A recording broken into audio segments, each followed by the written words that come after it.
500 টকীয়া 1000 টকীয়া নোট সলোৱাৰ নামত এই কুলক্ষণীয় চৰকাৰক মানে শান্তি নিদিলে। 1 বছৰ তাৰ পৰা আমি ওলাইছিলো এইকাৰণে কুলক্ষণীয় যে এই চৰকাৰখন অহাৰ পিছত সৰ্বসাধাৰণ মানুহৰ শান্তি নাই। জড় ন্যায় যাত্ৰা ইমান গুৰুত্বপূৰ্ণ যে ৰাইজ এটা উপযুক্ত মঞ্চ বিচাৰিছে য'ত আমি নিজৰ কথাবোৰ প্ৰকাশ কৰিব পাৰোঁ। যদি এখন চৰকাৰে ভাবে যে পুলিচৰ ভয়ত, যদি RSSৰ ভয়ত, যদি মুখ্যমন্ত্ৰীৰ ভয়ত অসমৰ মানুহ মনে মনে বহি থাকিব, তো এইটো বিজেপি চৰকাৰৰ ভুল। অসমৰ মানুহ কাৰো পৰা ভয় নাখায় আৰু কংগ্ৰেছ দল অসমৰ মানুহৰ লগত আছে। কাকো ভয় খাব নালাগে। কংগ্ৰেছ দল আছে, এটা ঐতিহাসিক দল, এটা পুৰণি দল, ৰাইজৰ কাৰণে যুঁজ দিয়া। সেইটো আমাৰ ইতিহাসত, আমাৰ তেজত লিখা আছে, সেইটো আমাৰ DNA।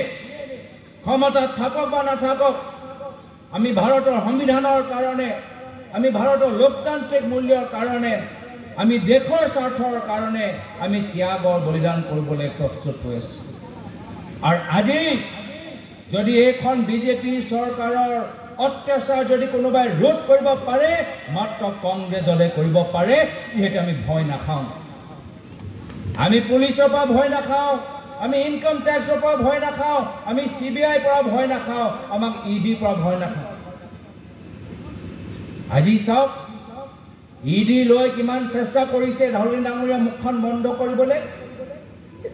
আজি আমাৰ সদনৰ ভিতৰত প্ৰায় 150 গৰাকী সাংসদসকলক নিলম্বন কৰি দিলে, তাৰ মাজত ময়ো এজন। একেদিনে প্ৰায় 146 সাংসদসকলক সংসদৰ পৰা নিলম্বন কৰিলে। এটা ৰেকৰ্ড। পৃথিৱীত এনেকুৱা ক'তো দেশ নাই য'ত বিৰোধী দলৰ ইমান সাংসদসকলক একেদিন বিনা কাৰণ নিলম্বন কৰা গৈছে। এই ৰেকৰ্ড আজি মোদী ডাঙৰীয়াৰ দিনত, বিজেপি চৰকাৰৰ দিনত ভাৰতৰ ভিতৰত আমি দেখা পাইছোঁ। লজ্জাজনক কথা। ভাৰত এটা লোকতান্ত্ৰিক দেশ। যেতিয়া পণ্ডিত নেহৰু, মহাত্মা গান্ধী, সুভাষ চন্দ্ৰ বসু, মৌলানা আজাদ, ডক্টৰ ভীমৰাও আম্বেদকাৰ যেতিয়া দেশখন স্বাধীন কৰিলে, তেতিয়া এটা লোকতান্ত্ৰিক মূল্য লৈ এটা সাংবিধানিক আধাৰৰ ওপৰত দেশখন স্বাধীন কৰিলে আৰু আধুনিক ভাৰতৰ নিৰ্মাণ কৰিলে। কিন্তু আজি এইখন বৰ্তমানৰ বিজেপি চৰকাৰ সকলোকে দমন কৰিবলৈ বিচাৰে। আজি সাংবাদিকসকলে যদি প্ৰশ্ন কৰে, তেতিয়া সাংবাদিকসকলৰ চাকৰি গুচি যায়। যদি চেনেলে চৰকাৰৰ বিৰুদ্ধে কিবা এটা বাতৰি ওলায়, তেতিয়া চেনেলৰ মালিকৰ ওপৰত হেঁচা দি সেই চেনেলটোৱে কিনি লয় বিজেপিয়ে। আজি যদি কোনোবা এজন যুৱক বা সামাজিক সংগঠনে যদি ৰাস্তাত ওলাই আহে, গধূলি মন্ত্ৰীৰ পৰা ফোন যায়, পুলিচৰ পৰা তেওঁলোকৰ ফোন গৈ তেওঁলোকক ভাবুকি দিবলৈ চেষ্টা কৰা যায়। এনেকুৱা এটা পৰিৱেশ, নিজৰ মনৰ কথা কোনো প্ৰকাশে কৰিব নোৱাৰে। চৰকাৰক কোনোবাই প্ৰশ্ন কৰাৰ অধিকাৰেই নাই। এনেকুৱা এটা পৰিস্থিতি আজি তেওঁলোকে সৃষ্টি কৰিবলৈ বিচাৰিছে। ৰাইজক হিতাধিকাৰী বনাই ৰাইজক গোলাম বনাবলৈ তেওঁলোকে চেষ্টা চলাই আছে। ৰাহুল ডাঙৰীয়া ক'ত যাব? অসমৰ বাবে আমাক অলপ অৱগত কৰক। আৰু মই ভাল পাইছোঁ যে যিমানবোৰ ৰাষ্ট্ৰীয় সাংবাদিকসকল আহিব, আজি তেওঁ ৰাহুল ডাঙৰীয়াৰ লগত মাজুলী চাব পাৰিব, ৰাহুল ডাঙৰীয়াৰ লগত আমাৰ বিহু বতৰ চাব পাৰিব, ৰাহুল ডাঙৰীয়াৰ লগত আমাৰ বিভিন্ন নামঘৰ, মছজিদ, গীৰ্জাঘৰলৈ যাব পাৰিব, ৰাহুল ডাঙৰীয়াৰ লগত আমাৰ বিভিন্ন মিচিং, বঙালী, কাৰ্বি, বড়ো, ৰাভা মানুহৰ লগত লগ পাব পাৰিব। তো এয়া হ'ল আমাৰ অসমৰ যে আমাৰ এটা বৃহত্তৰ, আমি এটা মিনি ইণ্ডিয়া, এটা মিনি ভাৰত, আমাৰ ইয়াত কিমান ৰং আছে, এই ৰংবোৰ আমি দেখাবলৈ এটা ভাল আমি মঞ্চ পাইছোঁ। যেতিয়া মোৰ মনত প্ৰশ্ন উত্থাপন হয় যে ইমান আমাৰ অসমৰ কাৰণে ইমান এটা গৌৰৱৰ কথা যে 7 বা 8 দিন ৰাহুল ডাঙৰীয়া ইয়াত থাকিব আৰু তেখেতৰ যাত্ৰাৰ যোগেদি আমি অসমৰ ভাল ভাল কথাবোৰ, অসমৰ ইতিহাস, অসমৰ বিভিন্ন আমাৰ ভাৰতৰ প্ৰগতি, সংস্কৃতি যে আমাৰ অৰিহণা আছে, সেইখিনি কথা আমি দেখাব পাৰিম। বিজেপি চৰকাৰ ইমান ভয়ত কিয় আছে? এইখনতো নিৰ্বাচনী যাত্ৰা নহয়, এইখনতো আমি ভোট বিচাৰিবলৈ অহা নাই। তথাপিও বিজেপি চৰকাৰৰ মাজত এই যাত্ৰা লৈ ইমান ভয় কিয় মই 2 দিন আগতে মই ভাবি আছিলোঁ। তাৰ পিছত মই যোৱাকালি উজনি অসমলৈ গ'লোঁ, সোণাৰীলৈ গ'লোঁ। তেতিয়া মই লাহে লাহে মানুহৰ লগত কথা পাতি মই গম পালোঁ যে বিজেপি চৰকাৰে কিয় ভয় কৰি আছে। বিজেপি চৰকাৰৰ ভয় এটাহে যে যেতিয়া ৰাষ্ট্ৰীয় পৰ্যায়ৰ সাংবাদিকসকলে আহিব, যেতিয়া সাধাৰণ শ্ৰেণী মানুহৰ লগত কথাখিনি পাতিব, তেওঁলোকে গম পাব যে বৰ্তমানৰ বিজেপি চৰকাৰ কেনেদৰে অসমৰ ভিতৰত লুটপাট কেলেংকাৰী কৰি অসমক ধ্বংস কৰিছে, নিজকে ধনী কৰিছে। এই গোটেই কথাবোৰ ৰাজহ হ'বলৈ গৈ আছে।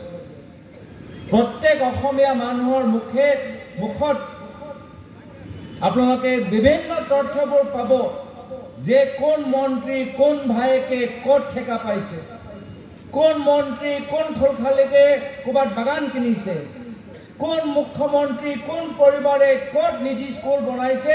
এই গোটেইবোৰ কথা আজি সাধাৰণ শ্ৰেণী মানুহৰ মুখখনত আছে।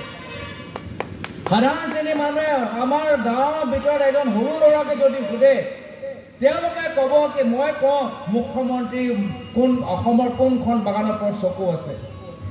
সাধাৰণ এজন গাঁৱৰ মহিলাই ক'ব যে এই মন্ত্ৰীগৰাকীৰ ভায়েকে ক'ত ঠেকা পাইছে। মানুহবোৰ এটা সাধাৰণ আমাৰ যুৱকখিনি ক'ব যে কয়লা চিণ্ডিকেট কোনে চলাই আছে, অসমত কাঠৰ চিণ্ডিকেট কোনে চলাই আছে, ড্ৰাগছৰ চিণ্ডিকেট কোনে চলাইছে। আমাৰ যুৱকখিনি এই গোটেই তথ্যবোৰ আমাৰ গোটেই ৰাষ্ট্ৰীয় পৰ্যায়ত যিখিনি সাংবাদিকসকল অসমলৈ আহিব, গোটেই তথ্যবোৰ ফাদিল কৰিব। এয়া বিজেপি দলৰ ভয়। কেনেদৰে এই যাত্ৰাটো আমি বিফল কৰি এই সঁচা কথা, অসমৰ বাস্তৱ কথাখিনি আমি লুকাই ৰাখোঁ, এয়া তেওঁলোকৰ উদ্দেশ্য। আজি পুলিচ থানাক, বিভিন্ন পুলিচ থানাক টাৰ্গেট দিয়া গৈছে যে যদি কোনোবাই চিট বেল্ট পিন্ধা নাই ফাইন, যদি কোনোবাই হেলমেট পিন্ধা নাই ফাইন, যদি কোনোবাই ৰেড লাইট ক্ৰছ কৰিলে ফাইন। ঠিকে আছে, কিন্তু যেতিয়া কয়লা এটা ট্ৰাক দেৰগাঁও যেতিয়া বাছৰ লগত দুৰ্ঘটনা হ'ল, বাছৰ মালিকক জেৰা কৰা গ'ল, কয়লা ট্ৰাকৰ মালিকক কোনো ধৰণৰ প্ৰশ্ন নাই। আজি অসমৰ ভিতৰত ড্ৰাগছৰ চিণ্ডিকেট চলি আছে, কাঠৰ চিণ্ডিকেট চলি আছে, চুপাৰী চিণ্ডিকেট চলি আছে।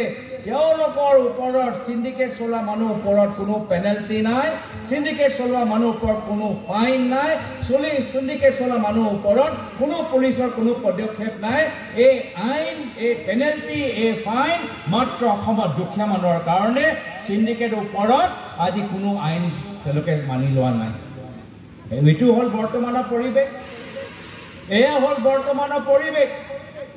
আজি সহ্য ৰাইজ সোণাৰী গ'লোঁ, বাগানৰ শ্ৰমিকসকল আহি ক'লে যে এইখন বাগানত আজি এজন মন্ত্ৰীৰ খোলখালিকে লৈ আজি ডিপলিং বাগানত আমাৰ বিভিন্ন সমস্যা হৈছে, আমি ৰাচন পোৱা নাই। মৰিয়নীত গ'লোঁ, মৰিয়নীত তেওঁলোকে কৈছে আগতে চাহ নিগমৰ বাগান আছিলে, এতিয়া ছয়কঠা বাগানত আমি এতিয়াও আমি বেতন পোৱা নাই, বৰদিনৰ দিনত আমি বেতন পোৱা নাই। ইয়াত আমাৰ বিজেপি চৰকাৰে কোনোবা এটা নিজি কোম্পানীৰ লগত চুক্তি কৰিছে। গোলাঘাটলৈ যাওঁতে গোলাঘাটত মানুহবোৰ কয় যে জামুগুৰি বাগানত আজি আমি মানুহবোৰ আজি আমাক ধৰ্ণা দিবলৈ হৈছে, আৰু জামুগুৰি বাগানৰ ওপৰত অসমৰ চৰকাৰৰ মুখ্যমন্ত্ৰী চকু আছে।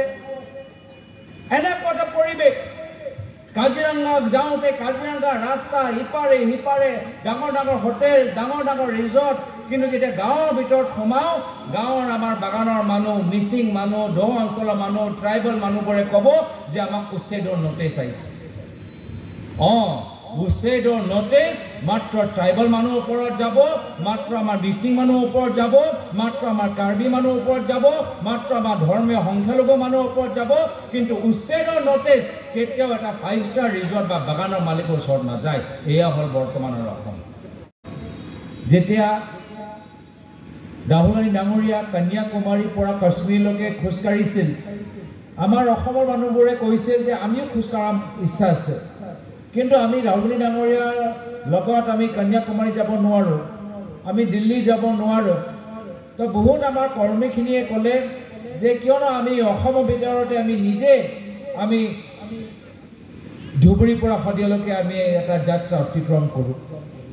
তো সেই সময়ত মোক মনত পৰিছে যে আমি নিজে ৰাস্তাত ওলাই আহি মই ৰাণা গোস্বামী ডাঙৰীয়া, শিৱামণি বৰা ডাঙৰীয়ানী, মানস বৰা ডাঙৰীয়া আমি নিজে মানুহৰ সন্মুখত যেতিয়া গ'লোঁ, আমাৰ যাত্ৰা চাবলৈ অসমৰ হাজাৰ হাজাৰ লাখ লাখ মানুহ আহিলে। মোক মনত পৰে যে আমি ঢিঙত যেতিয়া আহিছিলোঁ সন্ধিয়া সময়ত, মানে কিমান শ শ মানুহ সেই সময়ত গোট খাইছিল আমাৰ আন্দাজ নাছিল। আৰু ভাবি চাওক, সেই সময়ত মাত্ৰ আমাক চাবলৈ আমাৰ দলৰ মানুহ কিমান আহিছিল, অসমৰ মানুহ কিমান আহিছিল, একগোট হৈছিল মাত্ৰ আমাক চাবলৈ। আমাকতো পায়ে থাকে, আমিতো প্ৰত্যেক দিন বাতৰিত পোৱাত ওলাই থাকোঁ। আমি যেনেকৈ হিন্দীত কয় ঘৰ কি মুৰ্গী ডাল বৰাবৰ, আমাকতো আমাৰ পৰা নতুন কথা বা জানিবলৈকো নাই। তথাপিও আমাৰ যাত্ৰা চাবলৈ ধুবুৰীত মানুহ হ'ল, গুৱাহাটীত মানুহ হ'ল, নগাঁৱত মানুহ হ'ল, কলিয়াবৰত মানুহ হ'ল আৰু শেষত গৈ শদিয়াত মানুহ হ'ল। তো মই ভাবোঁ কেতিয়াবা যে আমাকে চাবলৈ যেতিয়া ইমান মানুহ গোট খাইলে, তেতিয়া ৰাহুল গান্ধী ডাঙৰীয়াৰ ওচৰৰ পৰা চাবলৈ কিমান লাখ লাখ মানুহ গোট খাব মই আন্দাজ কৰিব পৰা নাই। বিচাৰোঁ ক'ত যাব লাগে, কেনেকৈ মই যোগদান কৰোঁ। আধা অসমৰ মানুহবোৰ সেই উৰাজাহাজ চাই আছে, কেনেদৰে দেৰগাঁৱলৈ আজি গৈ উৰাজাহাজ গৈছে, আৰু আধা মানুহবোৰে চাই আছে কি ৰাহুল গান্ধী ডাঙৰীয়াৰ এই কণ্টেইনাৰবোৰ আজি ক'ত পালে। অলপ দিন আগতে তেজপুৰত আছিলে, অলপ ইম্ফলত গ'ল, এতিয়া ডিমাপুৰলৈ। তো মানুহৰ মাজত এতিয়াই পৰা এটা প্ৰচাৰ আৰম্ভ হৈ গৈছে যে এই যাত্ৰা এটা ঐতিহাসিক যাত্ৰা আজি অসমৰ ভিতৰত, অসমৰ মাজেদি যাবগৈ। আৰু মই গৌৰৱ অনুভৱ কৰোঁ যে আজি এই যাত্ৰাৰ যোগেদি আমি সমগ্ৰ ভাৰতবৰ্ষক, অসমৰ আমাৰ এটা ইমান ধুনীয়া ঠাই, আমাৰ অসমৰ আমাৰ মানুহৰ মাজত যে একতা সমন্বয়, আমাৰ অসমৰ বিভিন্ন ধৰ্ম বৰ্ণ ভাষা নিৰ্বিশেষে আমি যে বৃহত্তৰ অসমীয়া সমাজ, এই যে আমাৰ শক্তি, এই আমাৰ যে স্বীকৃতি, এই যাত্ৰাৰ যোগেদি আমি আন্তঃৰাষ্ট্ৰীয় পৰ্যায়লৈ আমি প্ৰকাশ কৰিবলৈ এটা সুযোগ পাইছোঁ। মই তাৰ বাবে ৰাহুল গান্ধী ডাঙৰীয়াক ধন্যবাদ জ্ঞাপন কৰিছোঁ। অসমত নিজৰ কেলেংকাৰী আৰু ব্যক্তিগত ধনৰ যে এটা সাম্ৰাজ্য সৃষ্টি কৰিছে, সেইখিনি কথা ৰাহুল গান্ধী ডাঙৰীয়া ভাৰত জোড়ো যাত্ৰা যোগেদি যে ফাদিল হ'ব, সেয়া লৈ তেওঁলোকে নিজৰ ৰাজনৈতিক ভৱিষ্যলৈ ভয় কৰিছে আৰু সেইকাৰণে যাত্ৰাটো বিফল কৰিবলৈ বিচাৰিছে। কিন্তু যাত্ৰা সফলতা লাভ কৰিবই, আৰু বাহিৰৰ পৰা যিমানখিনি মানুহবোৰ আহিব, সাংবাদিকসকল আহিব, সকলোৱে গম পাব যে আজি বৰ্তমানৰ বিজেপিৰ চৰকাৰ, কোন মন্ত্ৰীৰ কোন ভায়েকে ক'ত চৰকাৰী ঠিকা পাইছে, কোন মন্ত্ৰীয়ে ক'ত সোণাৰীত বাগানত নিজৰ খোলখালিৰ যোগেদি বাগান কিনিছে, কোন মুখ্যমন্ত্ৰীৰ ঘৰৰ কোন সদস্যগৰাকীয়ে ক'ৰবাত ৰিজৰ্ট কিনিছে, কেনেদৰে চৰকাৰী মাটি আজি নিজি মাটি লৈ কৃষিভূমি নিজৰ ইণ্ডাষ্ট্ৰীলৈ কনভাৰ্ট হৈছে, এই গোটেইবোৰ যে কথা ফাদিল হ'ব সেয়া লৈ ভয়। সাধাৰণ শ্ৰেণীৰ মানুহে ৰাহুল গান্ধী ডাঙৰীয়াক ক'ব যে ৰাহুল গান্ধী ডাঙৰীয়া আপুনি ইয়াত যে আহিছে, আমাৰ ইয়াত আইন আমাৰ খালি দুখীয়া মানুহ ওপৰতে চলে, দুখীয়া মানুহবোৰ ছিট বেল্ট নিপিন্ধিলে ফাইন দিব লাগে, কিন্তু কয়লা ট্ৰাক চলাবলৈ যিখিনি মানুহবোৰ আছে, মালিকবোৰ আছে, তেওঁলোকৰ ওপৰত কোনো ধৰণৰ তদন্ত নহয়। ইয়াত আমাৰ ল'ৰাবোৰ চাকৰি নাপায়, ইয়াত মাত্ৰ কাঠৰ চিণ্ডিকেট, চুপাৰী চিণ্ডিকেট, ড্ৰাগছৰ চিণ্ডিকেট চলি আছে।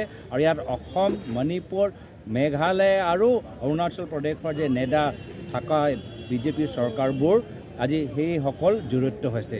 এই গোটেইবোৰ কথা ৰাহুল গান্ধী ডাঙৰীয়াৰ কাণত পৰিব, ৰাষ্ট্ৰীয় পৰ্যায় আৰু আন্তঃৰাষ্ট্ৰীয় পৰ্যায়ৰ আমাৰ সাংবাদিকসকলৰ কাণত পৰিব, আৰু সেইখিনি যে নিজৰ ব্যক্তিগত সাম্ৰাজ্য লুকাবলৈ আজি বিজেপি চৰকাৰৰ মন্ত্ৰীসকল আৰু মুখ্যমন্ত্ৰী উদ্দেশ্যেৰে ৰাহুল গান্ধী ডাঙৰীয়াৰ যাত্ৰাক বাধা দিবলৈ চেষ্টা কৰিছে। আজমল ডাঙৰীয়া এটা তৰল মন্তব্য কৰিছে যে জোৱাই বনাবলৈ ফাঁচি আছে। মই আজমল ডাঙৰীয়া আৰু গোটেই AIUDF দলৰ কথা কি ক'ব লাগে, কোনটো সময়ত ক'ব লাগে, সেইটো তেওঁলোকৰ বিজেপি মুখ্যমন্ত্ৰী কাৰ্যালয়ৰ পৰা এই গোটেই ইংগিতটো যায়, নিৰ্দেশবোৰ যায়।